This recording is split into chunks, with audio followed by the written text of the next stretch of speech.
this week we'll be having whiskey that has a cat on it.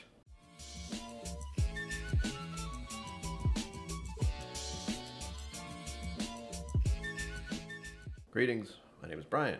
Welcome to KillCo Whiskey Musings. Here we have Clynelish 14.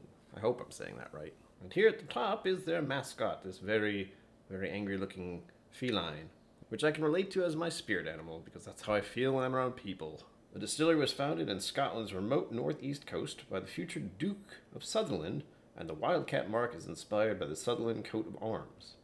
A mile or so away, the Clynelish burn enters a rocky gorge and tumbles over several falls before its water is caught in a stone cistern and piped to the distillery.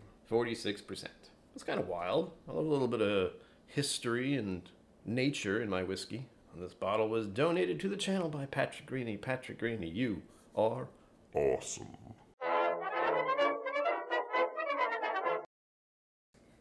Oh, I got some on me. We begin with the color. Suspicious. Once again, this is a Scotch, and I am always a little wary of any type of Scotch that looks like this, even after 14 years. The climate suggests it doesn't normally get this dark, and I've seen plenty of older whiskeys that look very light. So unless the bottle itself says no color added, I am going to assume this has had color added. It's still a nice color, it's not overly dark. Oh, ooh, what are you? Nice and sweet, malt heavy as you'd expect, no peat or anything. There's just something almost sour about it. The reason I have this bottle when I was donated to the channel to begin with was because of a sample, a blind sample I had last month, I'm not sure, which apparently had some of this blended into it. I really enjoyed it, so Patrick Greeny decided to give me the money to buy the bottle. I always encourage people giving me whiskey. This is a fairly simple single malt Scotch, but I do enjoy the nose. It's very inviting. It's making me think of a castle. Like a castle in a warm fire by the hearth kind of thing. That's fun. Maybe a less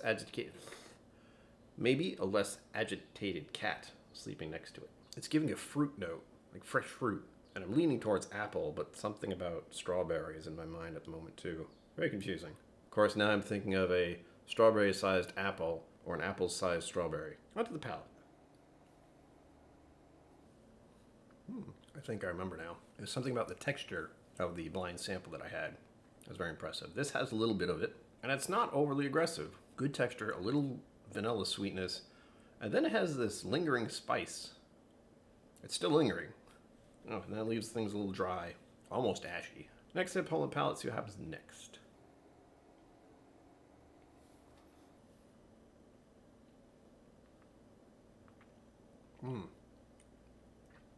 Malt heavy, vanilla sweet.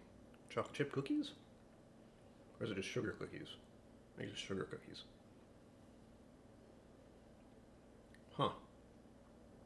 I thought of some kind of nut. And I'm not even sure. I can see what it looks like, but I don't remember what it is. Wow, this is an old memory. I was thinking of fireplace earlier, so I remember walnuts came to mind, but there was this other one that was lighter colored, and I feel like it had tiny holes in it, but I have no idea what it was. It was also with a bunch of other nuts. It was like a mixed nut pack, but I don't remember. I mixed nuts, but I cannot place what it was. If I find out while I'm editing the video, I'll put that down here.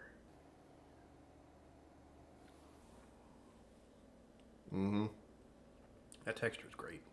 Man, it's what you'd expect from a quality Scotch as a simple sipper. Like, I could pour quite a bit of this and just be drinking it for hours, and that's a good thing. There are some Scotches that grab your attention and, you know, salt your palate almost. But then there are Scotches like this where you pour it and you enjoy it, apparently in a castle next to a fireplace with a cat nearby. There you have it, folks. As always, live long and prosper. Don't forget to be awesome, and I will see you out there. Special thanks to my YouTube members and patrons for supporting the channel. Thank you for watching. Remember to like and subscribe. I'll see you next time.